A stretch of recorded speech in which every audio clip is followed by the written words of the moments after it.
ধন্যবাদ ডাক্তার। তুই বুঝিস নি কি বলছিস তুই? হ্যাঁ এ তানভীরে, কি সরুটা? কোন গেলি তুই? আমি ধনীপতি দাদা ডাক্তারের কাছে ডক্টরের কাছে গেলাম। ধনীপতি ডাক্তার? হ্যাঁ সে আবার কিরকম?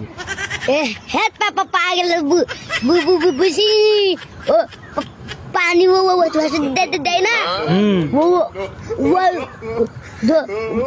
ধনীপতি ডাক্তার। পানি ওষুধ ধনীপতি ডাক্তার? পাগলা তুমি বোঝো না? আর পাগলা, ও যে homeopathy doctor. Homeopathy? Homeopathy doctor ও? হ্যাঁ ধনীপতি ডাক্তার। তুই বুঝিস নি কি বলছিস তুই? হ্যাঁ তা ওই আবার আসছে কিটা দিল? আজ রনি ভাই দিল। রনি? হ্যাঁ তার বাড়ি কনে? ওই ঘরে। ঘেরে? হ্যাঁ তাহলে যাও বাড়ি যাও।